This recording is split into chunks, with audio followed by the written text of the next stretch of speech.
right, I think we're streaming. I'll tell the world about it. Streaming, game dev, gonna build a drone.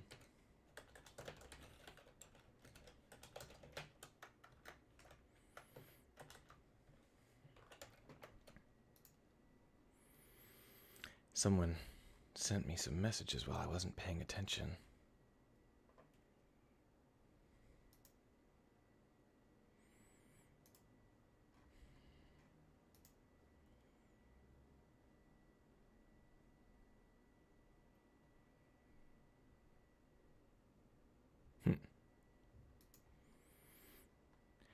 I made a comment earlier today about how nearly all of the games that are worth playing are basically not very creative. And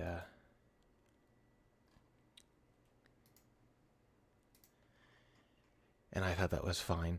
And I'm getting a lot of messages about it. All right. So today we're going to be building a drone. Oh, I forgot. I have to do the other half of the public announcement. There we are.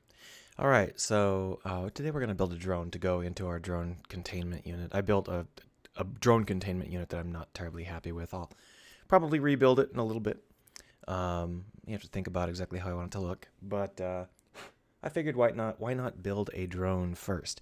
So I looked up a whole bunch of drones, and I've got them up on the screen you can't see. So if you try and chat with me, and I don't see it, you know why.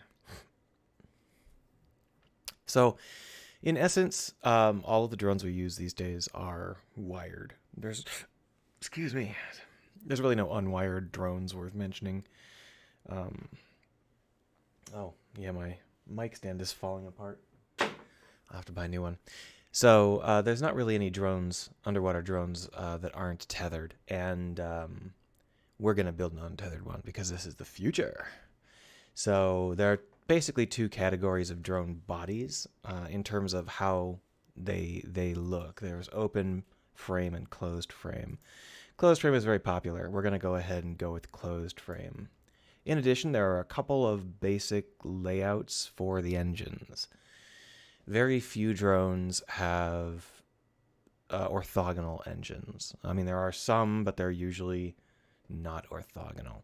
And the reason for that is because when you're turning, you usually are going to have an easier time if your engines are not directly orthogonal. And I'm not saying that these are... it's hard to explain what I mean if you haven't seen them, but the actual thrusters are like 30 degrees off true, and they point towards each other and they point away from each other. And that's just because if they run them both at the same time, they still go that direction. But if they run them one at a time, or one forward, one backward, they get a lot of leverage out of it for turning purposes. Otherwise, they would have to try and come up with a way to put the engines way, way off to the side or something, and it would just be a real pain in the ass. So that's why, in general, when you are looking at drones, you're going to see engines that are 30 degrees off true at the front and the back, because that gives them the most amount of leverage they can manage. Because the further away you are from the center of mass, the faster you turn. And so we're going to do the same thing, because I think it looks cool. So the only question is what sort of closed-framed structure we're going to go with. We're going to go with something that looks like a pretty standard model. The Nautilus Plus is probably pretty close to what we're going to be talking about today. If I pull that up, can I get it as just an image? I can. Let's see if I can just... This is what it looks like. So you can see what I'm talking about. They've got the rear engines pointing away from each other, the front engines pointing towards each other, and that means they do not have to have any engines pointing out to the sides, because these engines can turn the ship. If you run them all at the same time, you go straight. Turn on some of them forward, some of them backwards, you spin like a top. And then we've got the vertical adjust engines embedded in the middle. And since the vertical adjust engines aren't usually intended to rotate, it's fine for them to just be in the middle, near the center of mass. We, however, have a charge plate right here. So we're going to be doing something this is not what we're doing, but it's going to look something like this. because I like that frame. That frame looks great. The ship also has a smiley face on it, which I may or may not do. But there's lots of others that I'm looking at and I'm trying to be inspired by. I just looked up popular drones, and they're all $1,800, $1,900, and they're like tiny, but ours is going to be huge. We're going to make a 2-meter long drone. It may not be 2 meters long in the game, but it's going to be 2 meters long as we're building it.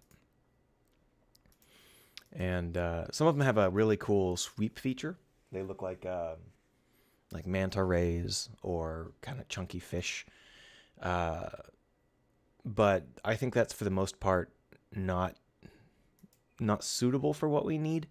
I guess the closest thing we could do is the Quaisia, the Fifish V6 Quaisia, which is let me see if I can get this. Open image in new tab. This is the Quaisia. And you can see that this, once again, they've got the motors at an angle, but these are odd because these are the upward motors that are at an angle. This is really, it seems to be the kind of drone that's specifically for going straight down, because obviously these engines aren't going to help you turn at all.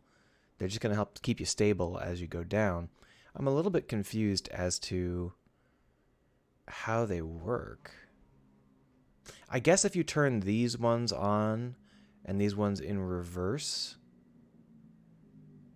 you'll sidle sideways. That's interesting. So you can actually move sideways with a setup like this.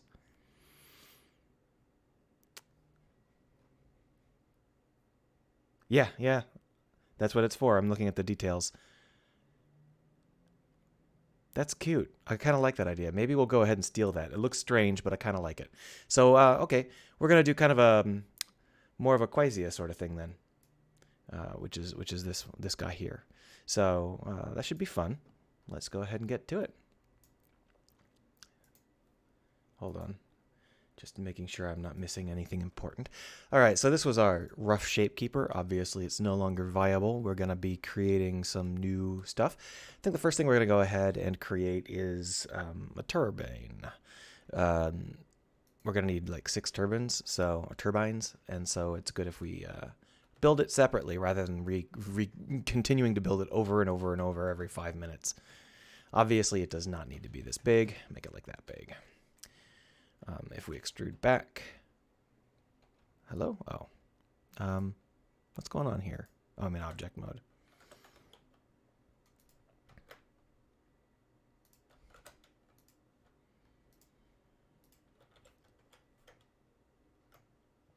Excuse me, just doing a little bit of burping.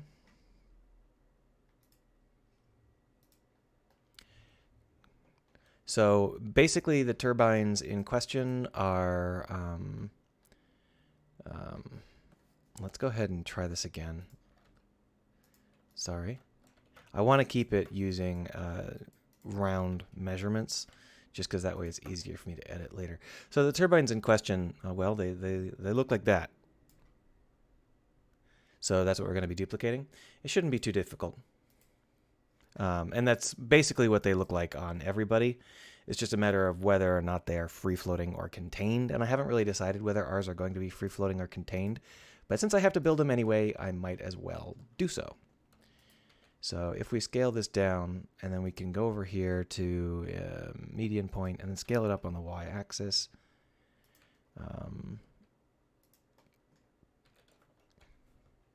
We can sort of get that kind of soft turbine. The soft plastic shell around the blades. These are not intended to be high-speed motors. They're not really supposed to, make you move at Mach 3 through the water. That's what the diver is for. But these are but therefore what that means is that they don't have to be very big. They're not very strong. They're going to be plastic blades inside of a plastic tube. So normally what we get is on the front, we get a kind of nose cone, which is more to protect the blades from whatever might be in the water, or divers from sticking their fingers in there, because obviously there's not going to be any sort of jet baffling going on. There's just not enough speed. So it's not like this is here to do the jet engine optimization stuff that you might normally see with this kind of element. But it should work.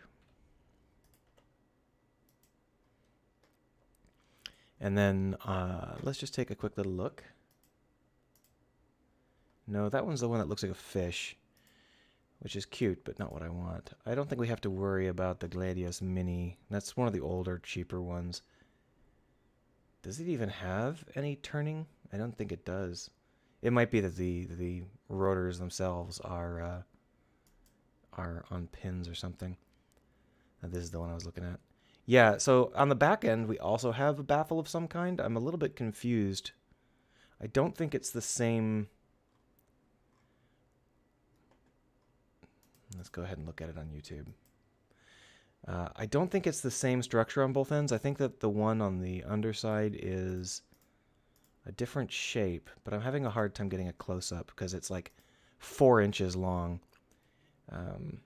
The pictures that you see of these things make them look full size, and then someone will post a picture of it like on a buoy or being held up by someone, and it's like, oh yeah, they're the size of like your head. They're really tiny. I guess it doesn't really matter whether or not it looks correct. We can just go with whatever we want. So what we'll do is we will simply have a different shaped baffle on the other end. This is actually a little bit too high poly. We're going to need a lot of these, so let's punch it out like that. And then what we'll do over here is we'll use an unsubdivide operator. Unsubdivide. Iterations 1. Oh, look at that. It's crap. Of course it is. All right, so we're not going to do that. Instead, we will simply add a new circle with 16 verts and do the whole thing again. It's not a big deal.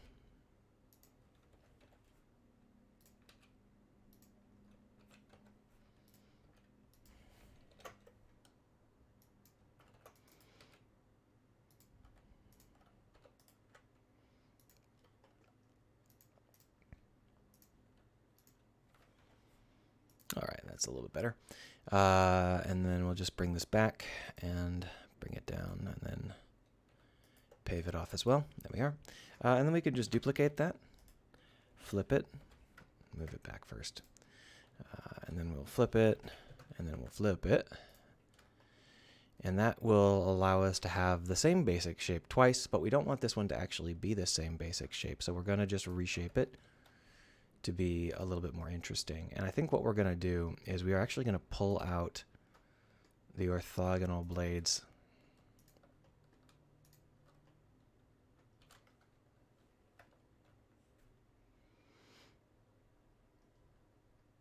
Okay, so that's a little bit too much. Yeah, that's better. And then we can do the opposite with these.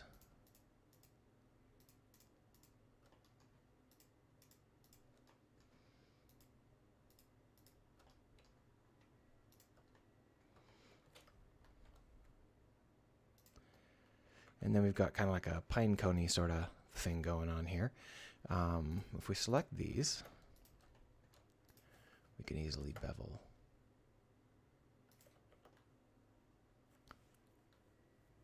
Don't know if that's what I want or not, but it's certainly more interesting than having it the same on both sides.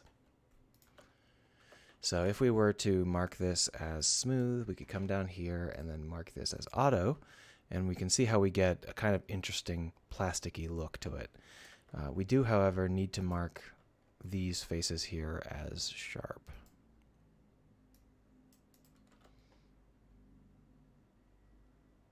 That's giving us some triangulation, isn't it? Hold on. Do just a touch more tweaking here.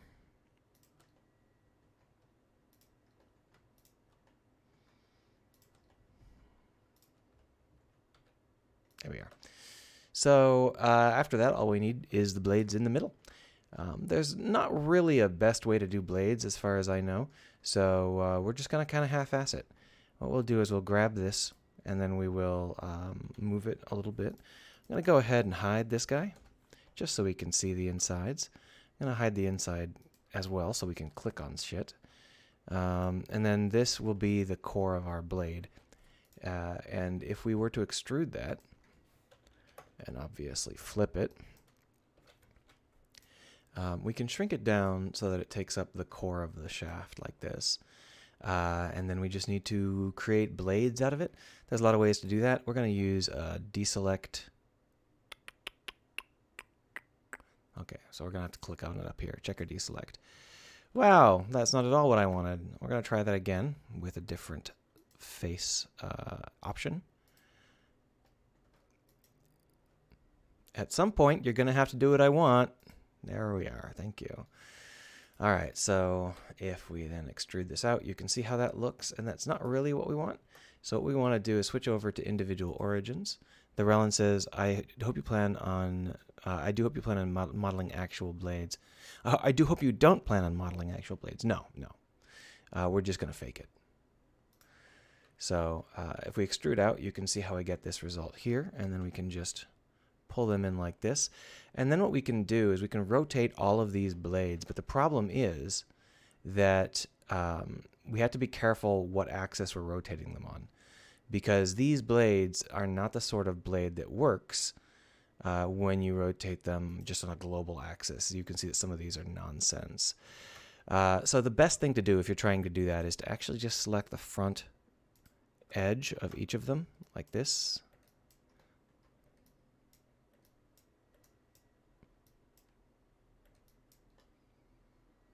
And then come over here to median point, and then rotate around the y-axis. And there you go. You've got yourself some blades, see?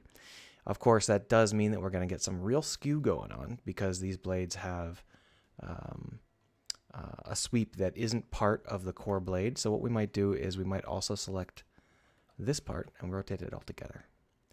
And that will reduce the amount of skew considerably. We can actually select just that and continue, and there. Now we've got almost no skew. And there are lots of things we could do to make this feel a little bit more natural. But the thing about this is that these are not high performance. These are not intended to be like jet engines, so we don't have to be too careful about it. And they're also going to be hidden away inside, so I don't want to give them too much topology. I don't want to make it too complicated. But what we will do, if we can manage to get our work in order, we'll just move them back a little bit so that they feel a little bit more swept, like there. And so you can see what we've got.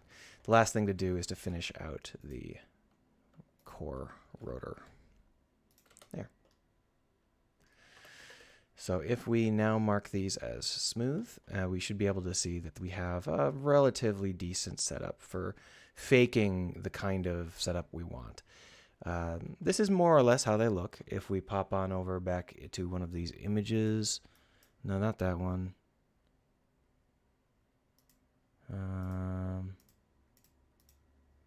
Did I close it? Is it just in the background? There it is. See? So mine has a lot more blades. They're a different style of blade. And we could change it. We could make it more like that if we wanted to, but I think it should be okay. I do want to shrink this head a little bit. This head is just a little bit too big. So we're going to go ahead and... Hello? I guess that's everything. That's fine. Because in the picture I have, this is actually like the same size as the turbine shaft. So this is a little bit too big. I don't need to copy it exactly. There's no reason to worry about that. But I do want to make it so that it feels a little bit more reasonable. And if I'd been looking, I would have realized that the blades they're using are way, way flakier. They're just like it looks like it's a 3-way split, and the blades are like really blunt. I guess it doesn't matter. We'll just leave it like this for now. I can always remodel it later if I need to. So once we've got one of these bad boys, we're going to need to make sure that we mark it as a UV unwrap it. There we are. And we're going to want to name it. We'll call this turbine. And then we will move it aside, duplicate it, bring it on back. So when we're bringing these turbines into play, what we can do is we can simply move the turbines into where we would like them to be, and then build the rest of the frame around that idea. So if we bring in the mirror, no, that's not the right. Boom. So what we're doing is we're duplicating the one that's got the up and down rotors, this guy. I like that idea, and so we're going to copy it. You can see that what they've got is they've got these scooped out hollows, but more importantly, they've got these, it might be 45-degree blades. I guess it is 45 degrees. So we're going to go ahead and also use 45-degree blades, or 45-degree elements. So if we come over here to median point, see, these aren't actually contiguous objects. So let's go ahead and make them contiguous objects before we go on any further. And we do that just by making sure that we've got one of these little bad boys. That won't show up in the render, so there's no reason to worry about it. But now, if we wanted to, we can select everything just by hitting Control L, and we won't have to worry about selecting it only partially, right? So if we come up with that,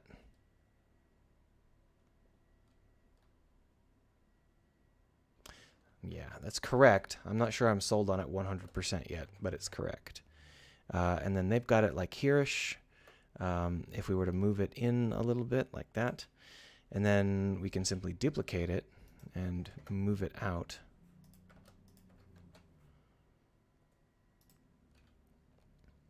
And then if we were to flip it, there we are, we would have the rear. And then what they've got is they've got a set of blades that are above it slightly, so that it can move forwards and backwards. We could put ours above it. I think that would make it... I'm trying to think about it, because this is something that does, in fact, have to rest on the surface. So it might make more sense for it to be below and then have little legs. But when I say above and below, I'm lying, because in reality, I guess it's okay, because we could have just, normally I'm used to thinking about making sure that the thrust vector is aligned with the center of mass. So what we would actually do is just either drop or raise these, and then we would have the forward thrust one on the 0 line. But I guess it doesn't make too much difference at these speeds, since the flow of the water is going to be more than enough to interrupt it anyway. So you're constantly going to have to adjust it, presumably pseudo-automatically, with some up thrust or down thrust from the other elements to try and keep it balanced. I guess we'll just play with it and see what we like. So this is really wide. This is a very wide set of tools. We're going to go ahead and shrink it just a little bit. No. Like that. And then we're going to go grab this guy and bring him back and put him into a position. And if we take a look, the basic idea behind all of this is that we don't get too much width out of it. So we're trying to find a position where it's not going to end up being super, super wide. No, is it? Oh, is it? J. Sorry, I can never remember what it is. So if we look at that, what we've got is the set of turbines that we might want. They're not... it's pretty clearly a copy of the Quaisia Fifish V6. I don't think there's any other drone that looks like this. But that should be okay. Should be fun. I don't think anybody's going to hate us for that. But we have to build the rest of the ship.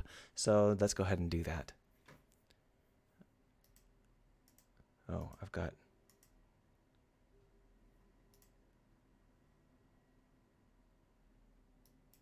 Okay.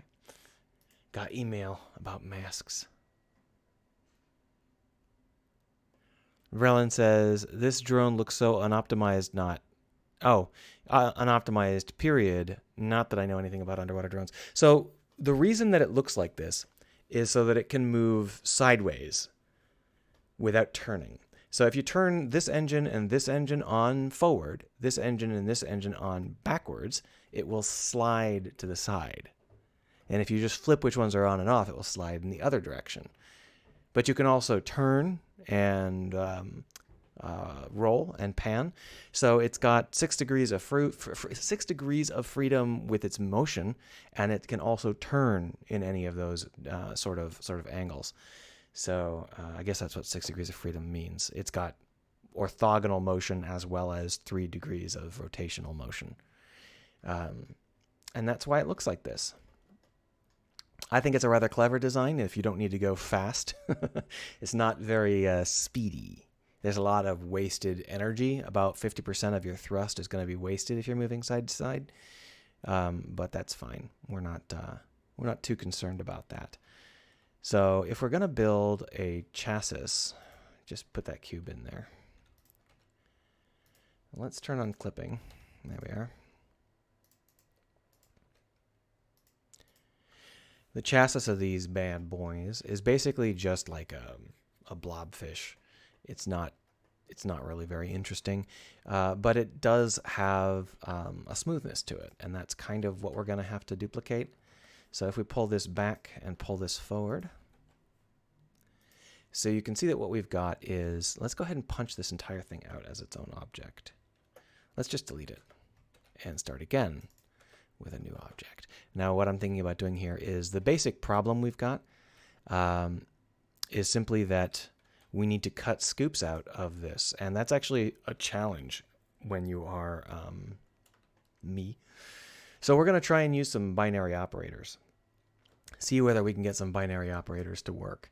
And so what we're going to do is we're going to add in a new cylinder mesh.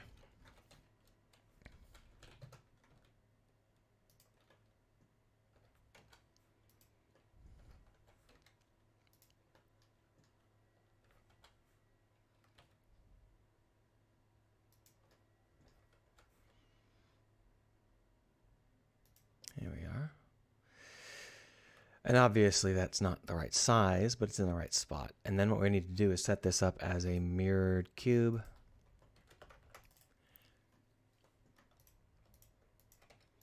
And then we can apply some Boolean modifiers. Now there are some libraries to help you Boolean modify your shit, but I don't have them because they always break on me, and whenever I ask questions, the people in charge of those mods, those plugins, turn out to be total assholes. So we're going to go ahead and just do it the old-fashioned way. I don't remember which of these is the right choice.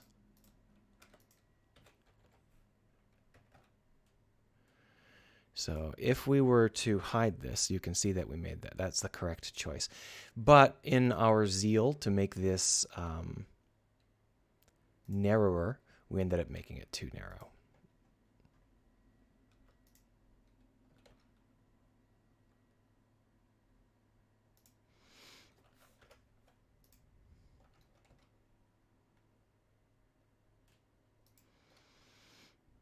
Let's make this a thing that we can see via wireframe.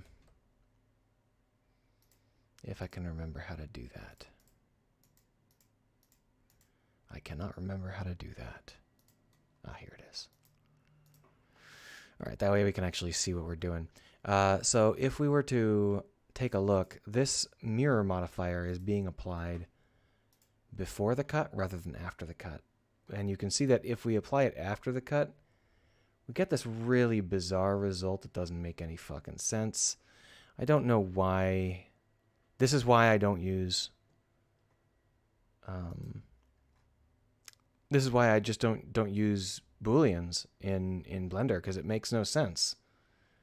Why would it look like this, and then when we change the order of operations, it's doing a different operation? Okay. Whatever floats your boat, Blender. So if we do something like that, then we can simply come over here and apply this. Hello? What's going on? Apply. Apply. Thank you. I don't know why you're being such an annoying asshole. There we are.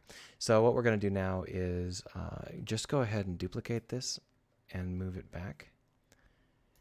And we're going to have it in the same object just so that we don't have to keep modifying it.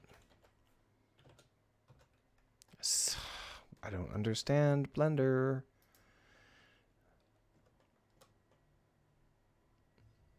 That's more or less correct. All right, so that's how it's supposed to look in terms of the cutouts. Let's go ahead and modify the shape so that we have the right shape. So we're going to just bevel this down like so. And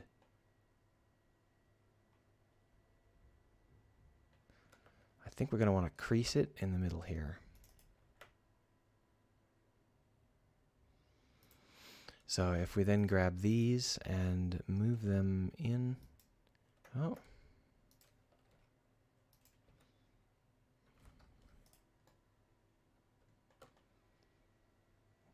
Yeah.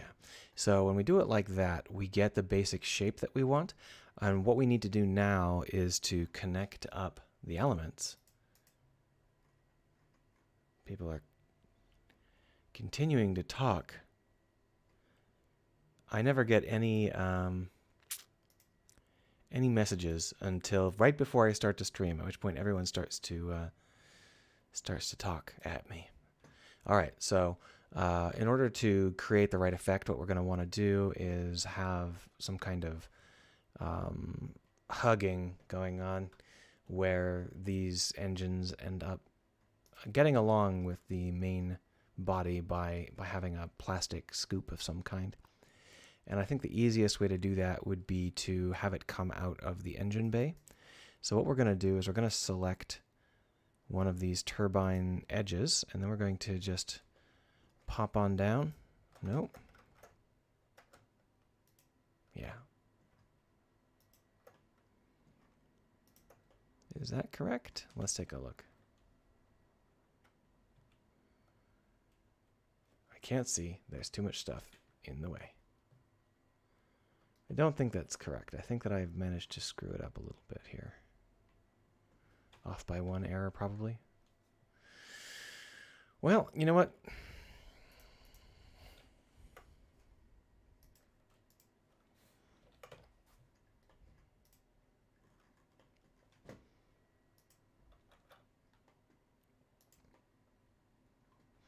We'll go by this blade here. There we are. So that's the bottom half, and then if we expand it by 1, then we get just a little bit more than that. So if we duplicate that, and then we sort of extend it to be trying to be in the right place, like this. That was weird. Oh, I see what happened. That's interesting. See, the issue here is that these engines are no longer in global space. They are now in local space. And so that makes it hard for me to build this kind of thing without it looking like total trash. So what we may have to do is delete these engines and put them back in again. How much fun! So let's go ahead and duplicate this bad boy, and we will go ahead and grab these and move them all back there somewhere. We're going to hide that, delete this. And then this guy, we're going to want to put the bracing on him. We're going to want to create the brace frame that he's going to need. Should be a lot easier if we can, just do it on orthogonal planes rather than having to worry about all sorts of other nonsense. So duplicate that, shrink it down on the y-axis. Then we can extrude it and expand it on everything but the y-axis. Bring it down. And if we look at the way that it looks on these other places, it's not like that at all. All right, so we're going to go ahead and not do that. And what we got here is actually something I didn't realize we had, but we'll do it this way because that way it'll be a little bit easier for us all around. And what we've got is a basic setup where we are creating bulge, and then the engine is nestled within the bulge. So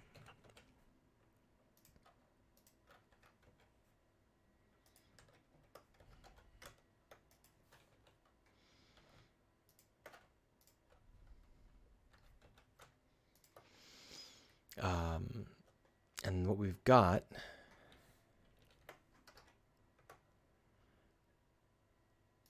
is something like that. But it's at a 45-degree angle, and that's the part that we're going to have to worry about. But this bulge is also going to be soft on a couple of different angles. It's not actually like this. Didn't I hide all of you guys? Why can I still see all you guys?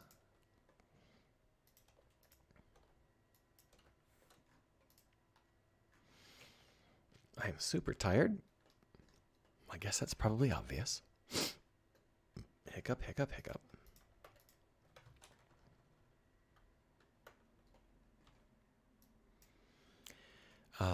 So basically, if we come down to the side view, we can tilt this, and then over here as well.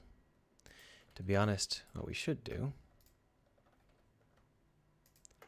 is create a mirror modifier like that. There we are. And then we can even create a mirror modifier on the x-axis as well and delete half of these. There we are. So it's kind of like this. That's not too shabby. It's a pretty decent fit. And the idea here is that it would be something like that. The only problem I've got is that I'm not sure how it's going to look. That should be okay, though. It should be okay. Let's go ahead and rotate this by 45 degrees.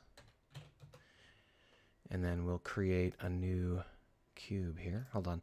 I know what I forgot. I have to actually put in the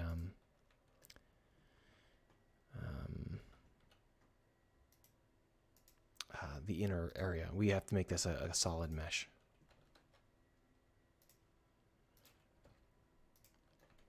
Or Blender will barf, as you might expect.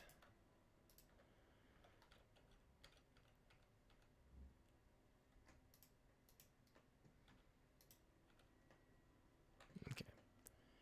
So once we've done that, we can add in our cylinder again, which will shrink and put it at a 45-degree angle. I think that's the other 45-degree angle.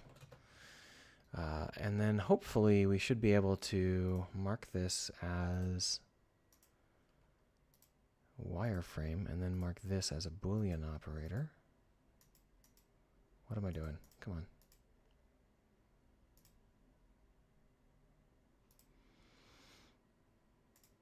There we go.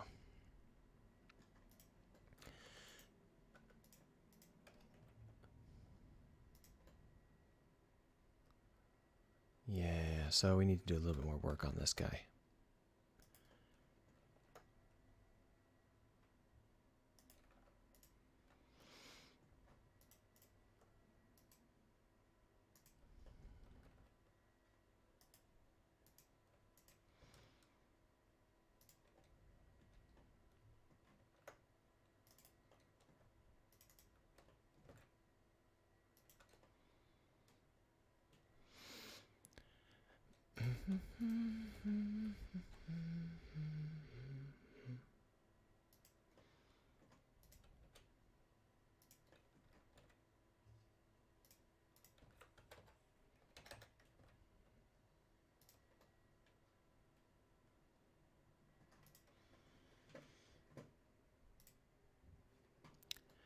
Ob says drone bay. Yeah, we're putting some drones in the drone bay now. So this is what it looks like when it is precisely 45-degree angles. But the question is, would it look better if I didn't put it in at a 45-degree angle? What the heck is that? Don't do random shit.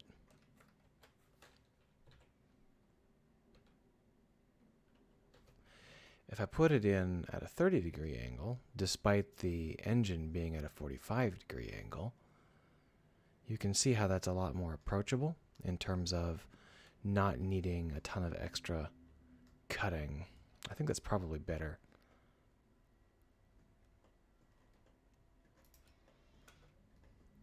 And what we really need to do is grab all these faces here. There we go.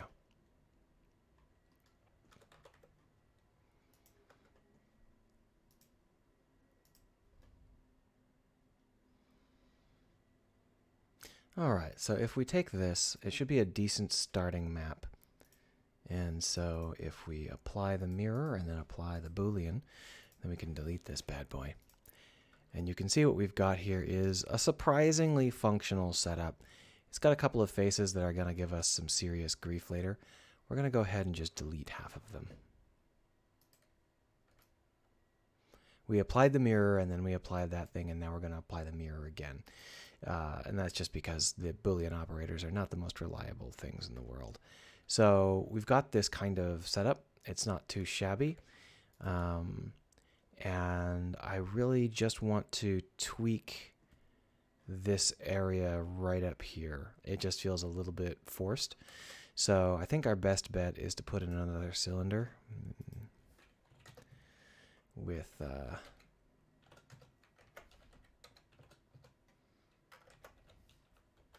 we are. Shrink that way down.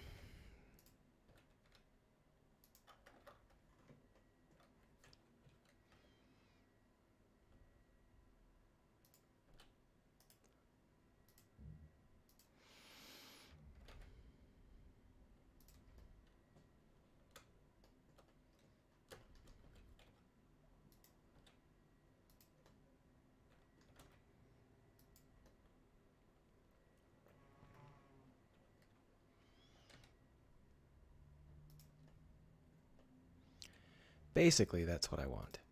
And then what we can do is just massage these points so that they don't stick out quite as much.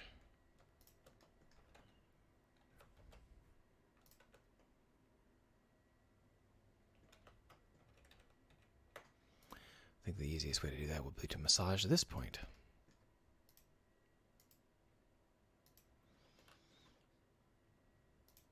Oh, well, thank you very much. That's not even vaguely helpful. There we are. That's better. We can even bring it down if we feel so inclined.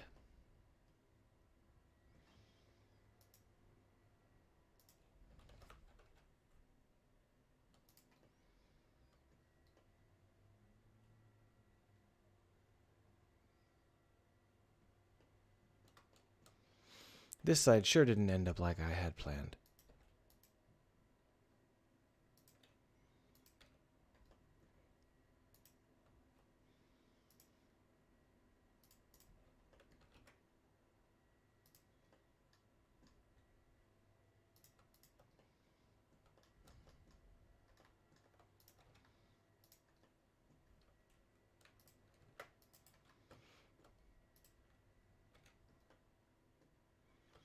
Obviously, we don't need any of these. Might as well clean it all up.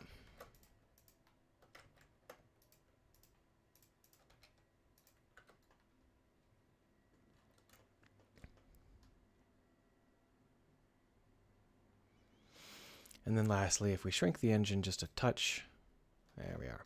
So that's pretty much what I had in mind. Let's duplicate that engine, punch the duplicate into it. Except for this is still X mirrored. Let's resolve that first. Now we'll punch the duplicate into it. Okay, well, interesting choice. It's not really what I had in mind, but that's okay. We should just be able to flip it. Of course, only half of the things need to be flipped.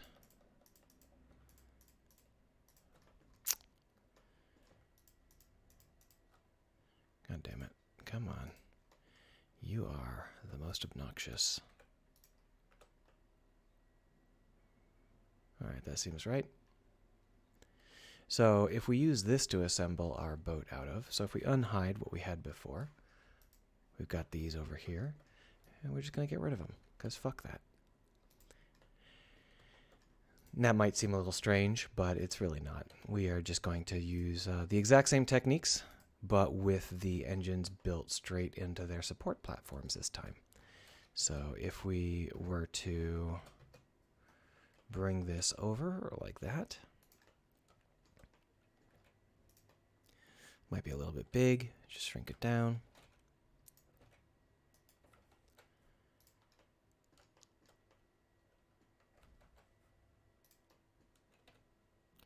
If we apply all transforms and then add in a mirror modifier, you can see that we've got the same thing we did before. And once again, we're just going to duplicate, and then we'll move it forward.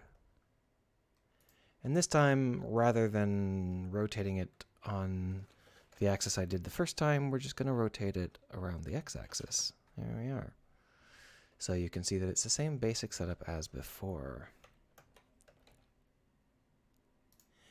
However, these are much more significant in terms of their size. These are pretty honkin' big mounts.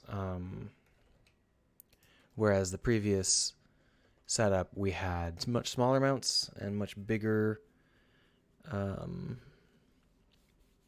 you want to call it? We had smaller mounts and bigger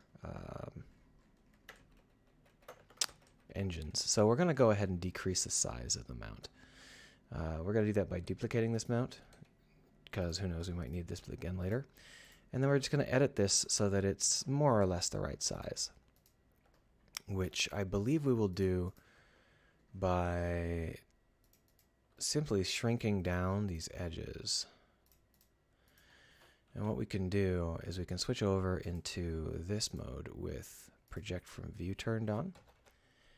And you can see that we can get whatever shrinkage we need going. But in order for this to be reasonable, we are going to have to hide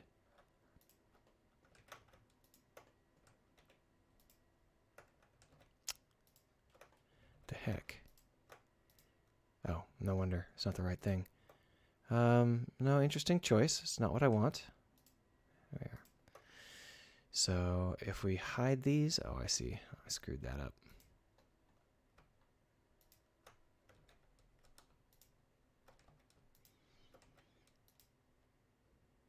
There we are. So if we hide these, we should be a little bit better off. Let's hide these too.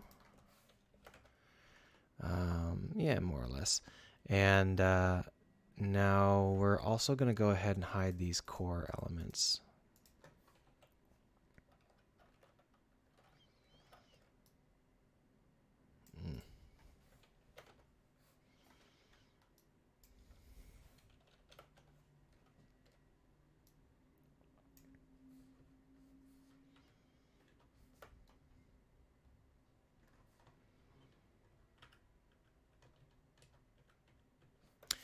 Interesting. I didn't think they would be quite this hard to hide. That's fine. The problem is that these faces are not contiguous in a manner. They don't have the right loops. So we're struggling to get the setup that we would like. I guess we'll just select the faces manually. This face needs to be modified because that is... Unity is going to barf.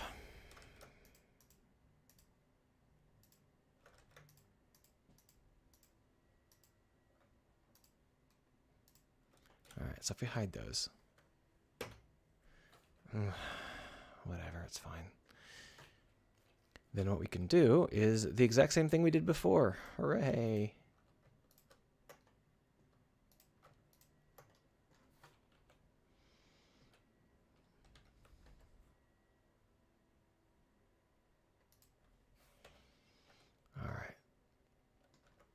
So now it's substantially more narrow, and you can see that we've got this set up right here where it really butts up very tightly against the disc that we've got going.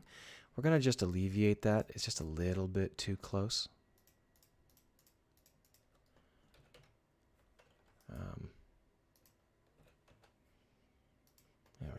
that's a little bit better. All right, we're going to try to build it out of this bad boy.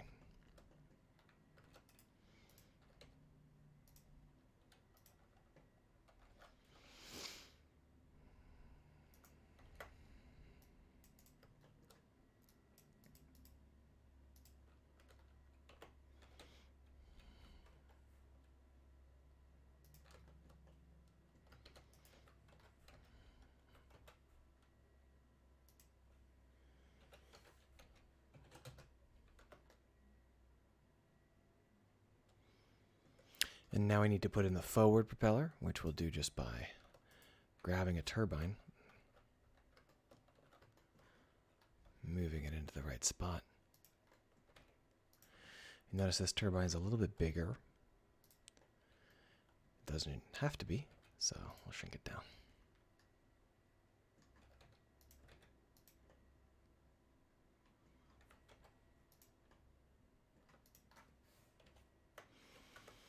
And then we'll take all of these and try and line them up a little bit better. There we are. All right, so now we're going to try and build the frame that we need.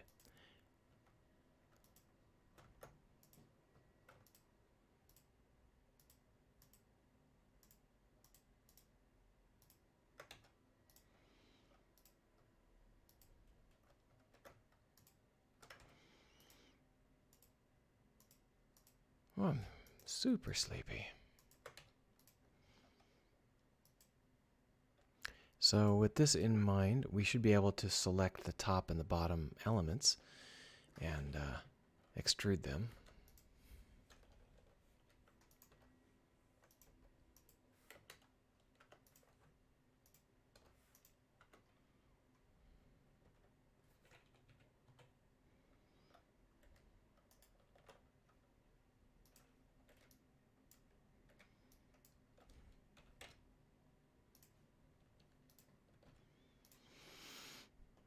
Oh, well, that didn't quite work, did it? That's interesting. I wonder why it selected the front on some of them and the back on some of them. I would have thought that it would have selected all of them since I told it to select all of them. But I guess not.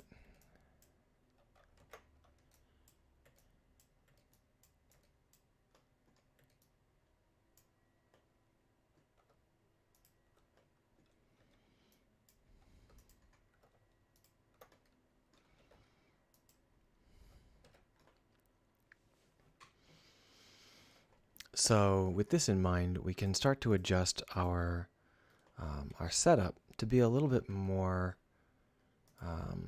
in line with what we would like. The problem is that I'm not 100% sure that this will work. I'm sort of winging it. I probably shouldn't. Oh, look at that. They're not even at the same height. That's dumb. That explains why I didn't catch them properly. Because they're not at the same height.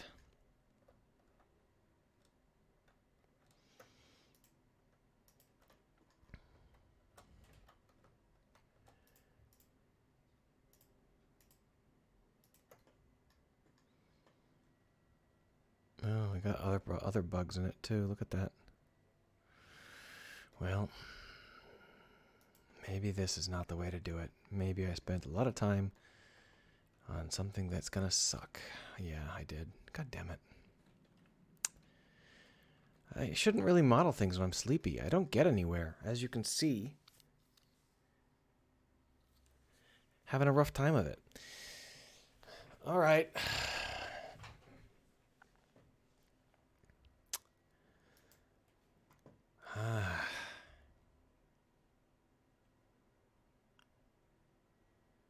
So I'm looking at the actual way it's done, and the thing we had isn't too bad in terms of the basic layout, but I think we were right to build it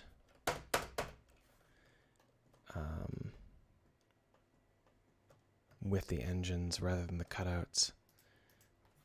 So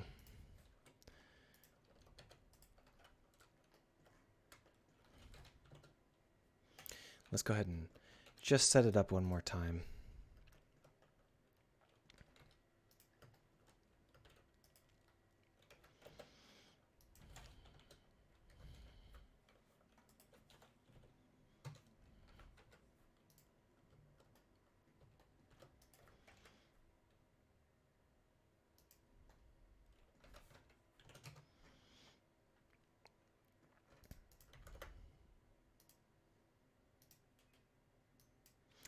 And you can see that Blender is super good at multi-select. All right, so if we pull this down, then we have basically the same thing that we had a second ago. It's more or less correct. And if we just bring this back and this forward, and that's more or less the engine frames. The problem we had before was that we were trying to cut holes in a specific way, and it turns out that's just not, it's not what it is. The holes in the ship are not set up like that, so it doesn't make any sense to try and cut them like that. So let's not. The way that they are cut is actually vertical. There's almost no slant to the cuts, which is good for us because it means that it's much easier to model, and I was having a hard time with it just because I'm a dummy.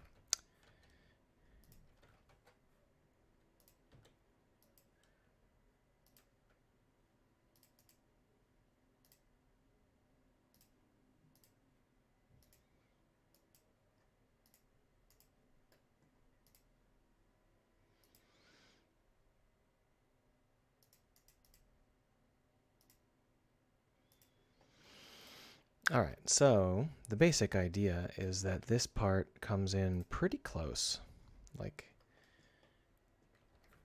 to in the size. It's not that much extra space.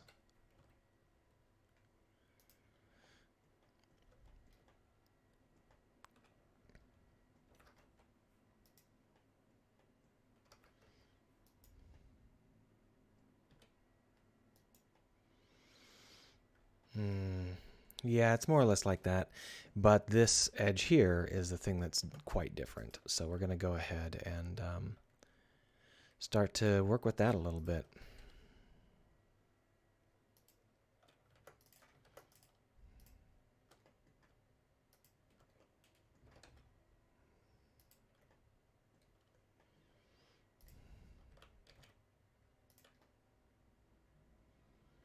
That's much closer to how it looks.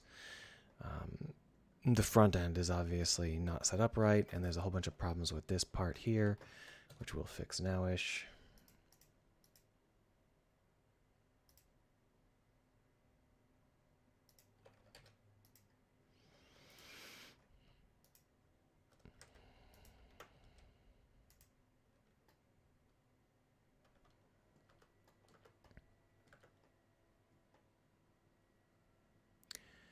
Lovely. It has decided that it's not going to fill in the part that it's cutting out. If you say so.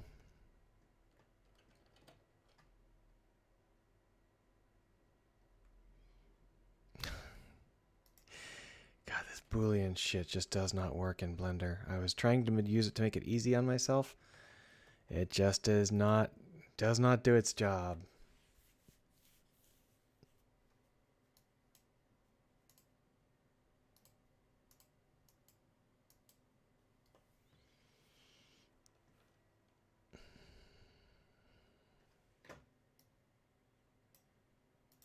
Cookie says there's a hole in the base mesh.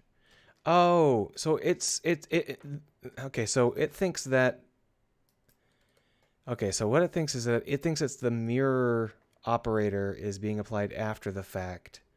It judges the x-axis mark as a whole. That's what's going on. That explains a lot. It's really dumb, but it explains a lot. Thank you, Cookie. That was very helpful. Gosh, you know what would be really helpful? If maybe there were some logs or something here that would actually tell me what's going on, or a debug view.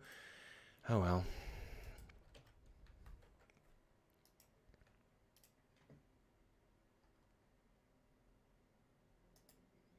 Am I allowed to duplicate this? Is that something that we can just do? No, obviously not. That would be too easy. Oh, there's a copy. Yeah, that's it. Good. So just grab it from here. Can you Okay, that 1 pixel. That's fine. I can work with it. All right. So now what we're seeing is these cuts are much more in line with what we were seeing on the base ship that we were working with. And then we've got one right there for that guy. So once again, we'll just duplicate and move it forward. No, just there. And then just copy. And then this guy, we're going to rotate rather considerably, like say 60 degrees.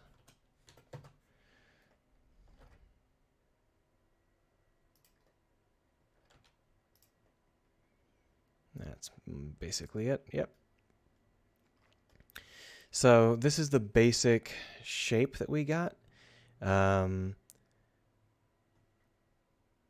These are going to have to be on top, aren't they? Yeah, all right. It's fine. It's fine.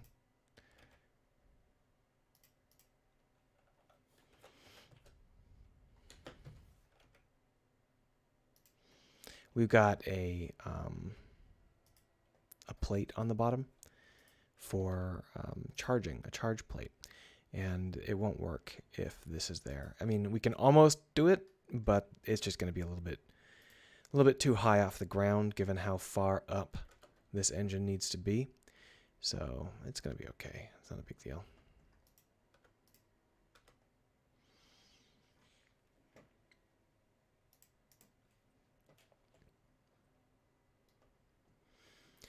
Yeah, Cookie is continuing to talk about the Boolean setup. If the Boolean system in Blender was more reliable, I would use it a lot more. So the front of this boat is the question, because what we've got is a flat front, and obviously nothing should be flat. So really what we need to do is create a nice sweeping front face. The question is what sort of topology would work best for that, and I think we're just going to do that. It's like super, super primitive and super, super basic. For the back face, we've got a similar set of options, but I think we're going to go ahead and make it a lot of a sharper fall off so that it's not. Yeah. So then we can just say shade smooth, and we should get a lot of smoothness out of it. We'll be doing a little bit of stuff here and there, so don't worry too much about that. But the basic shape is all we need right now. So to get the basic shape, we're going to apply the mirror modifier, apply the Boolean, apply the Boolean, apply the Boolean, delete all this shit.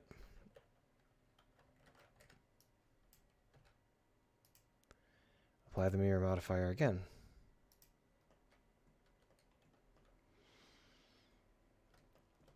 And now we don't need these. And these can all be lumped together. I don't know if this is going to be the final setup. There's so much that I haven't really managed to do before.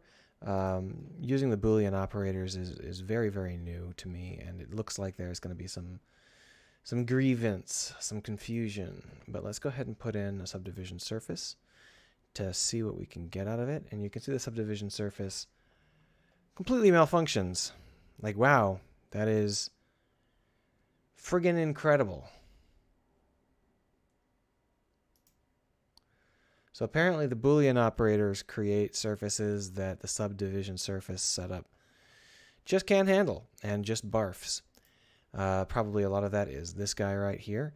We should be able to tell him to beautify his faces. I don't remember that. Grid fill. Oh, I don't want you to do it like that. I want you to turn this into quads. I know you can. I've done it before.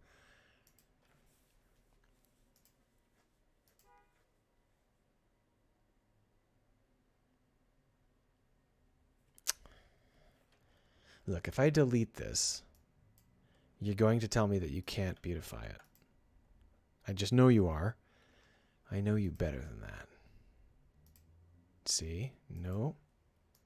Nothing. Nothing. Congratulations, Blender. You are terrible at life.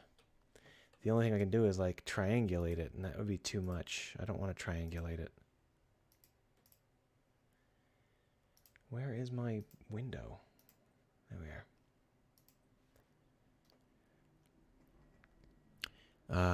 Cookie says the Boolean workflows use quad cham for modifiers too. Yeah, I don't know. The setup, I don't know enough about the setup to tell you what it uses and what it doesn't use, but I do know enough to know that it shouldn't be like this. Well, 3ds Max has a much more robust Boolean setup. I guess we're going to have to do it all manually. That's amazingly stupid. I know that I've done this before.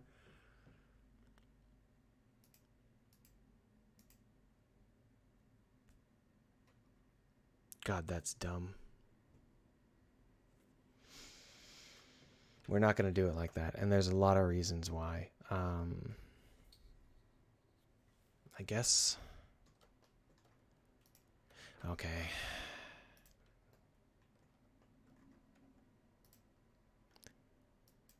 I guess what we'll do...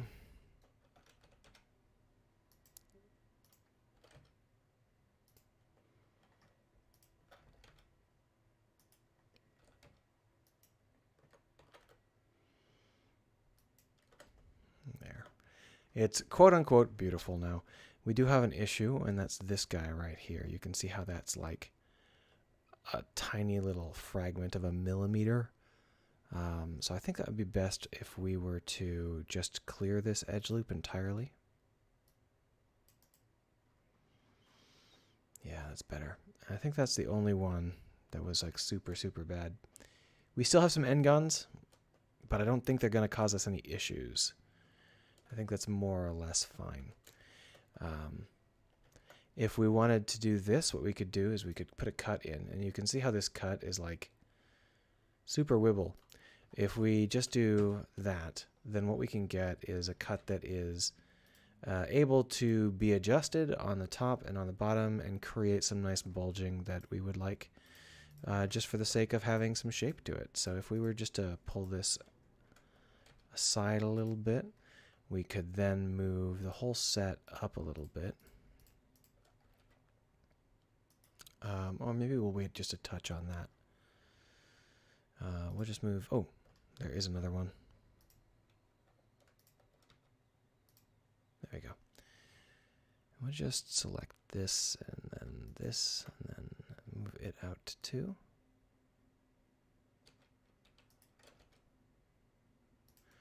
And then we can select the entirety of this face and then push it up.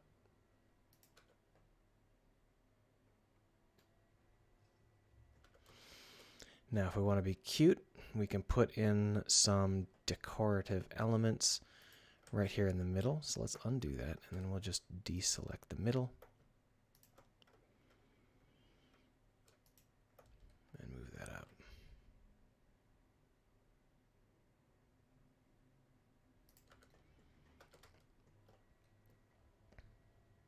Is that right? No, it's off by 1. Oh, motherfucker. All right, well, hold on.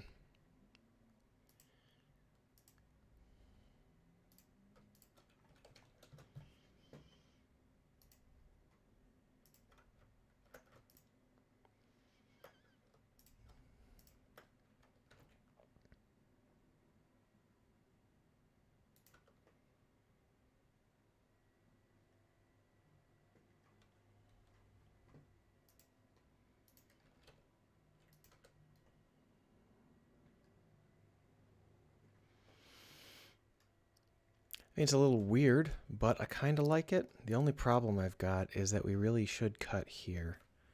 Why not?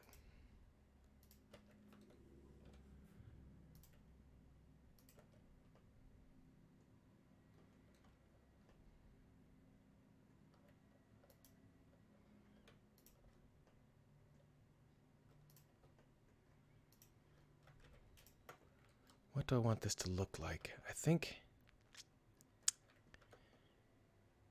think that's fine. We'll leave it for now.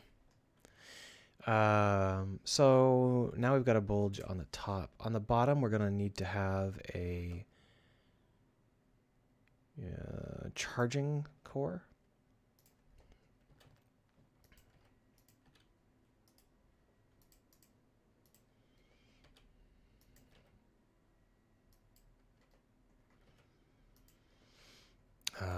Give it a little bit more room like that.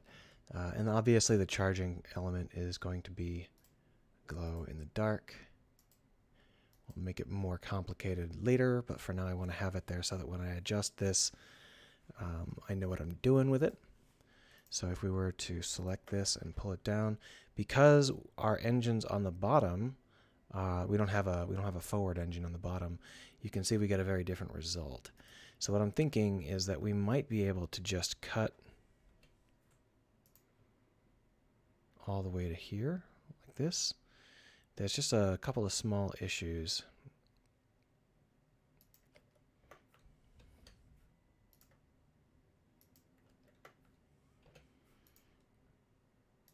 There we are.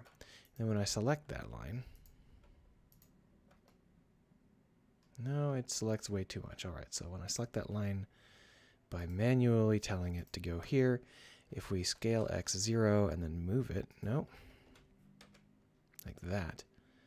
Now when we move this bulge in, we should be able to get a bulge that doesn't have too much of an issue. Yeah, that's not too bad. There are some things that I don't like about it, but I think that they can be fixed. So to fix it, we're just going to put in a little bit more cut. If we switch over to active element, we should be able to select that point and just make sure that we've got an edge there that will catch the thing we want to catch.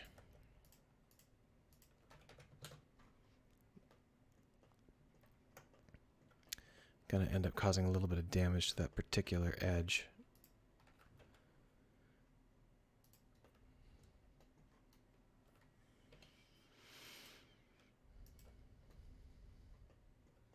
No, but it's okay. I get the feeling that this is just absolute worst practice. I haven't really done this sort of thing before, so I don't really know how it works. How did we end up like that? That's really something. That's not what I wanted at all. It should be okay, though. We can just tell it to come up manually.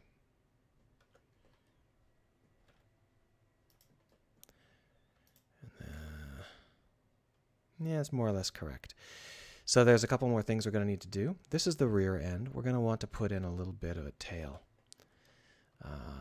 Tails aren't a real common thing on rotors, but not only does the drone we're taking inspiration from have a tail, but in this case, because our center of thrust is not on true, a tail would be really useful in A, trying to keep our center of mass a little bit more accurate, and B, we can put like a little fin on it that will allow us to control our pitch, which should help to keep us under control.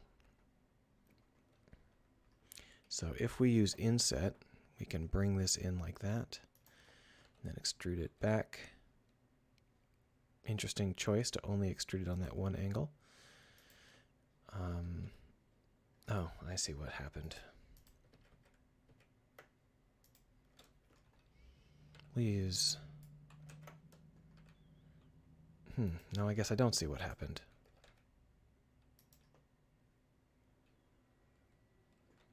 Why is it only going in that one direction? Oh, thank you.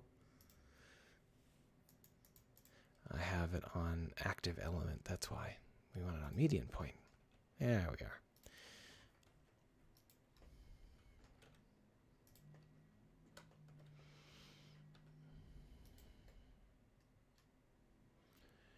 So then we will just take this part and go straight up with it.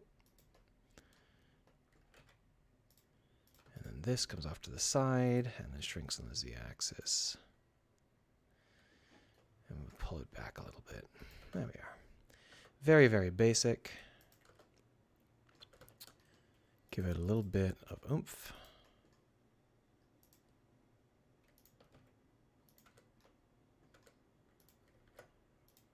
There we are.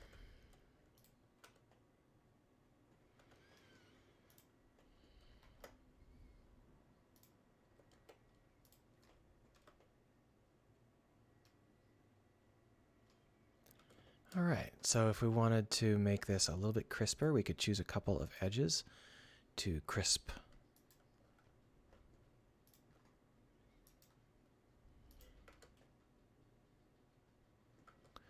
But I don't like that one. This edge right here,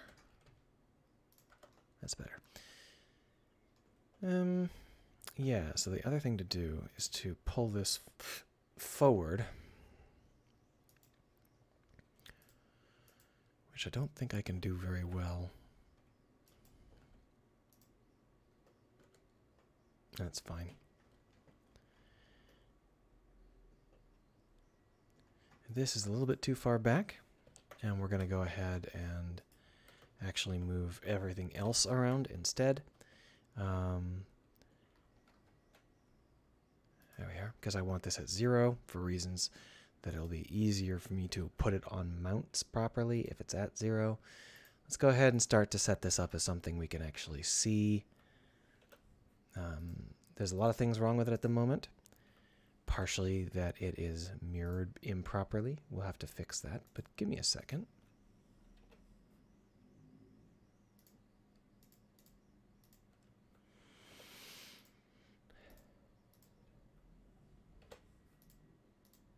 All right, so, well, we used inset, and it's a circle, and somehow inset decided that the circle shouldn't be circular enough, so we're going to use extrude and scale instead.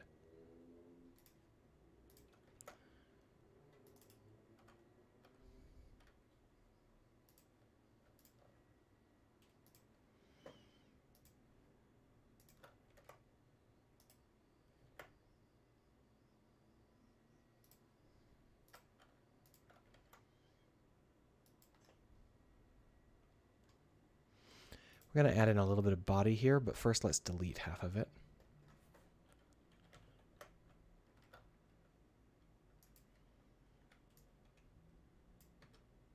Nope. Try again. There we are. So to add in a little bit of body, what we're going to do is we're going to take this set and move it out like that. And that should just be an easy way for us to have a little bit of like a clamp sort of setup. Only issue is that it cuts across that particular line, that crease, so we're going to want to move it out just a little bit further so that it doesn't do that.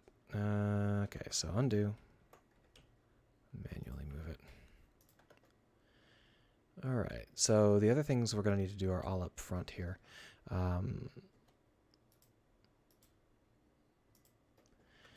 The basic idea is that the front face needs to be covered in like stuff. Only problem is I'm not really sure how good that's going to look. All right, so there's a lot of junk going on here. We've got a lot of junk topology that doesn't really make a lot of sense. It's garbage.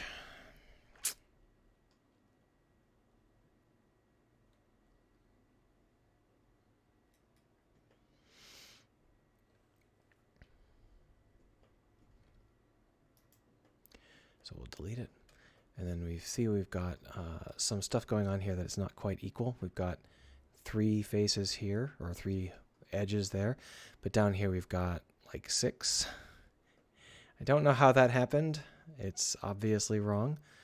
So we're going to need to do some editing to bring these into arrangement.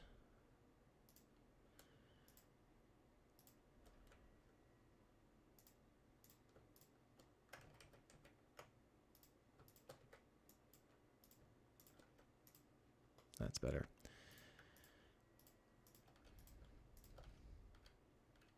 There we go.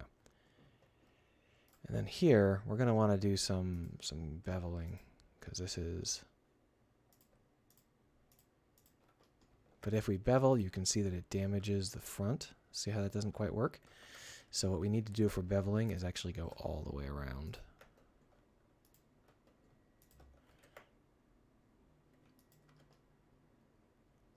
That is an awful bevel. Come on, Blender, you can bevel better than that, can't you? No, you can't? Okay, that's a shame. I don't care that much. We won't worry about that just yet.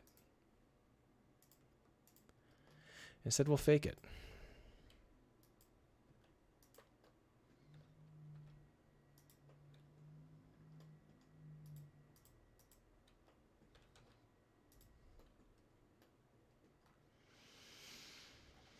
Now, if we wanted to get some stuff done, we'd mark this as black. And then we could start to apply some of the things that we're going to need to make this boat properly work. One of those things is a hook, so that it can properly fasten into our docking bays. So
then we're going to create a circle that is quite small, maybe even 6.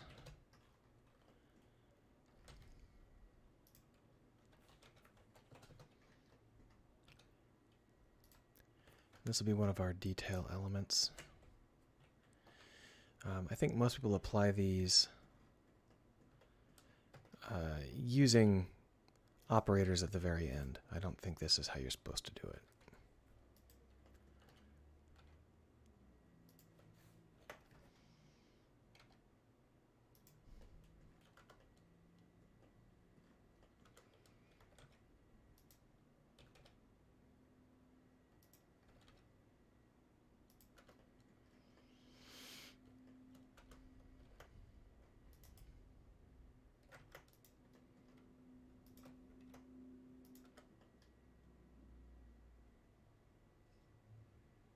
That seems like a more or less hook.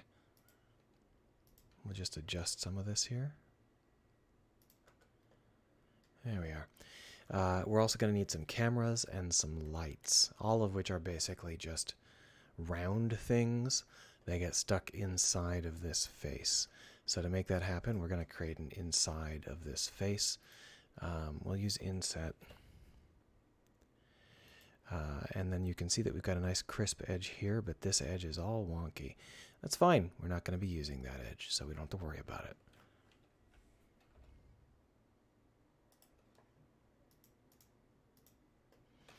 We've got an extra face, it looks like. Nope, not until I press E. We do have some extra faces. It's fine. So you can see that this face is unnecessary. We'll just delete that. This face is... Don't know where you came from, but you're going away. And you can see that we've got a little bit of overage here, and that this face over on the side, you can see the bulge we created. We could fix that, but this is actually too far to the side anyway, so it makes more sense if we sweep it in. Only problem is if we sweep it in using GG, which is the loop slide, it ends up not being straight anymore. And I don't know whether it's possible to slide it in while still remaining straight manually. It seems like it might be a little bit challenging. Yeah, it's not going to work. So that's fine. We'll go ahead and use the loop slide. Oh, well. Why are you malfunctioning? There we are. That's more or less how I want it. It looks like we might have a problem, though. Yeah, so you can see how we've got some extra topology. We shouldn't. What happened? Why is there extra topology here?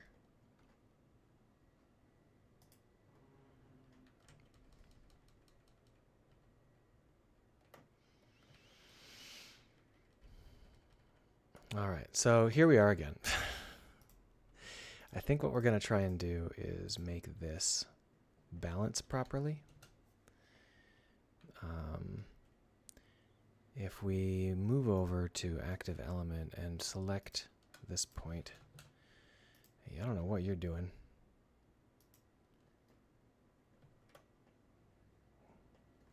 The hell? Okay, that's fine. So now this is also a straight line, and we should be able to make it a little bit better. It results in this kind of awkward face on top, which we can remove either by moving the point or creating a cut, depending on the effect we want. We'll just move the point. And then we will want to extrude in.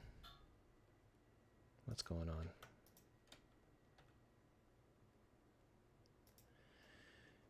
And we've got this face here, which is poking through.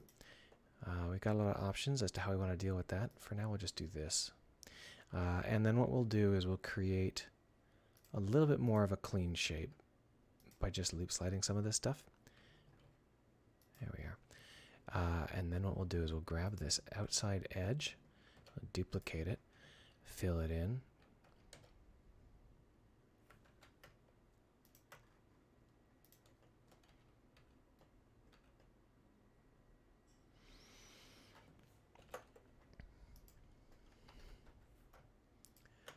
And we'll just mark it as glass.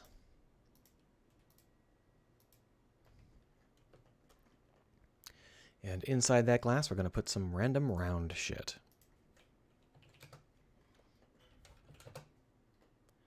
Interesting choice. Let's try that again.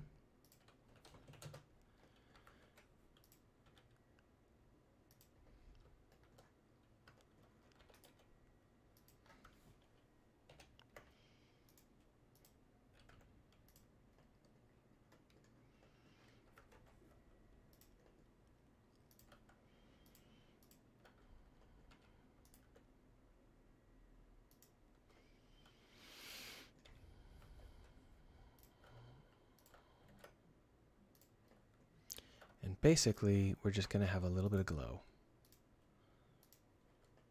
And a lot of black.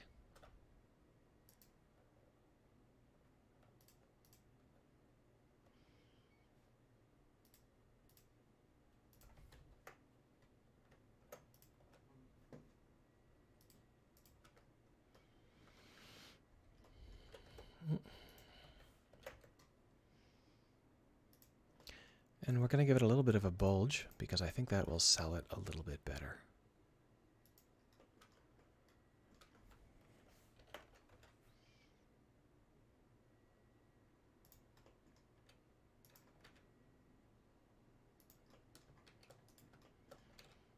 Ah!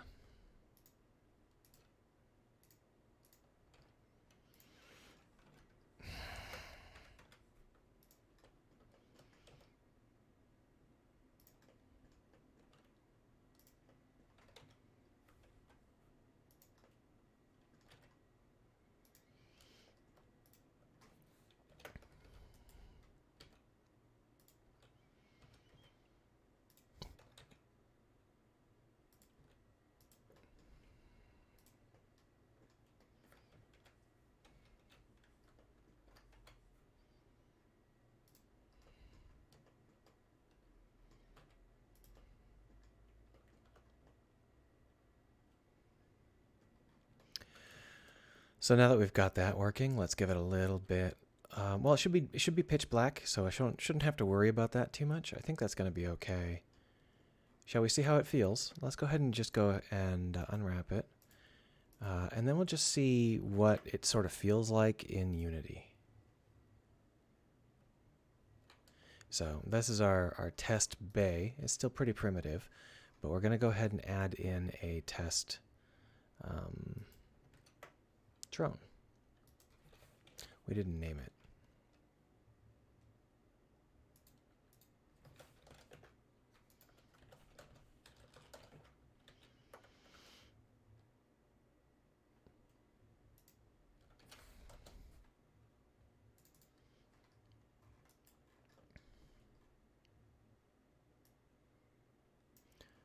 Okay, let's start to scale it to the correct size and see how it looks and feels.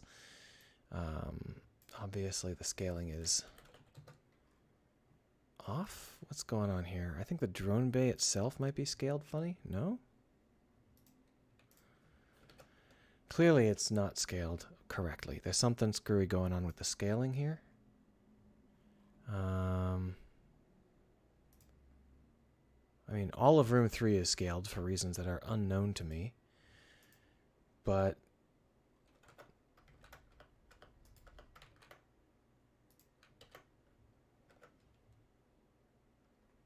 there we are.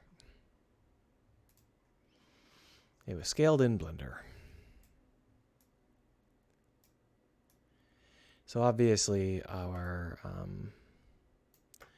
setup here is not using the correct materials of any sort. I believe we had 4 materials, which included like some variants of glass and some stuff like that. Let's go ahead and, oh, that was weird. Try that again without the sucking this time.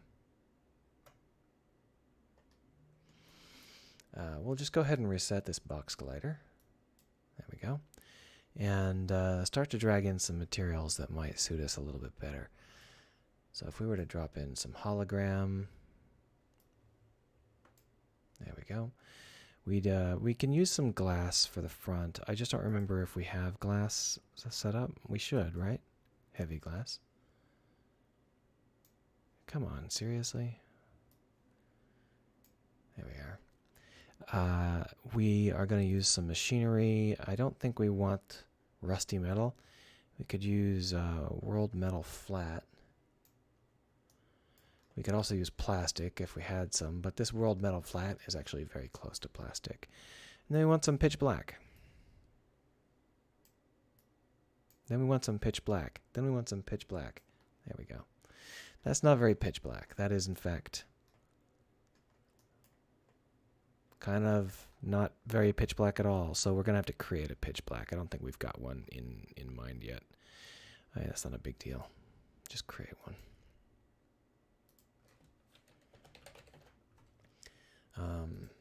Obviously, we'll take it down as a kind of really dark gray. We'll mark the smoothness fairly low down, and then we'll just drag it in. There we are. It looks like we're going to have to do a little bit more work on just these blades. I kind of forgot that they need to be black as well. Oh, it looks like they're not connected anymore. Brilliant. I must have accidentally copied an older version or something. That's fine.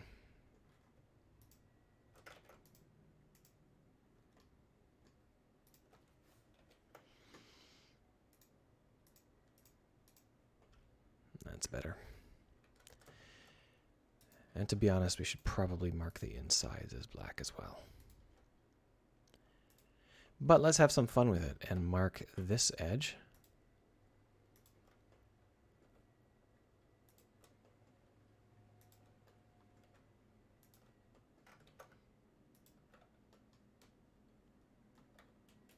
As glowy.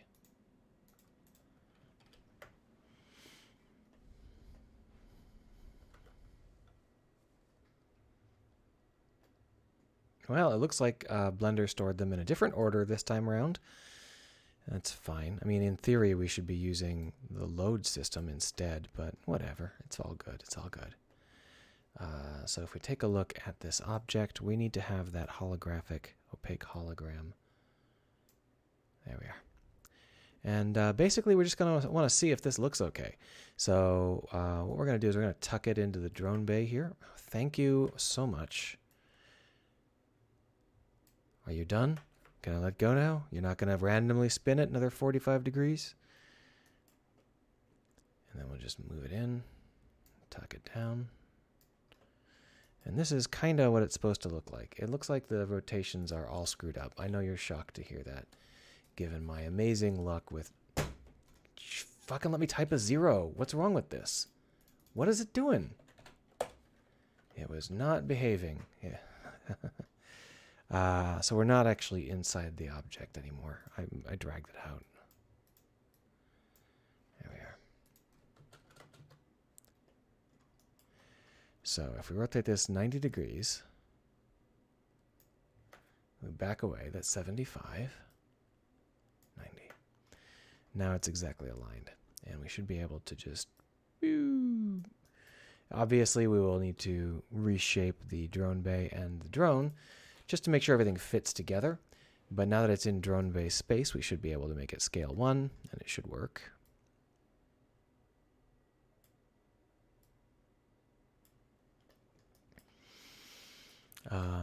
And then we'll go ahead and duplicate that, flip it 180, and then we'll move it up to the other drone bay on this side. But this one, we'll have it kind of snapped out of its harness a little bit. So we'll be able to see its headlights.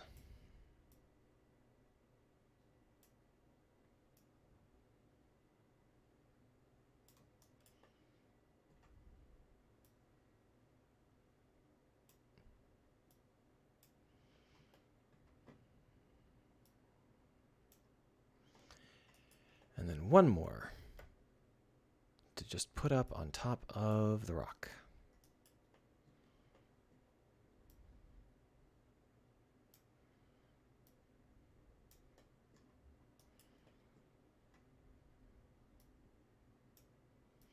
These might be a little bit too big. It's okay.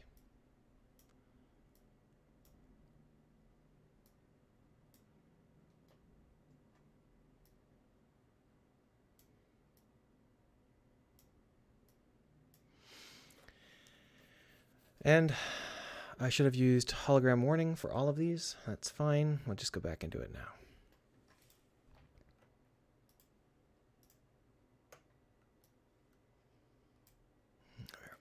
Let's take a look.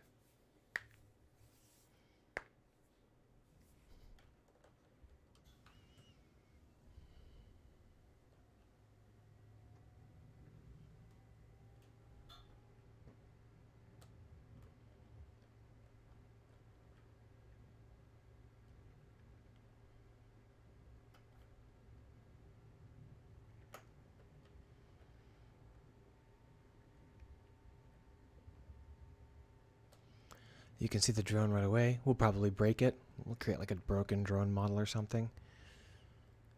But it's huge. You can see that this drone is well larger than a drone should probably be. It's the same size as us.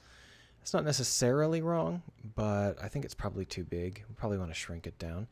But I want to shrink it down without shrinking the drone bay too much, because the whole point is that the drone bay is supposed to feel quite large.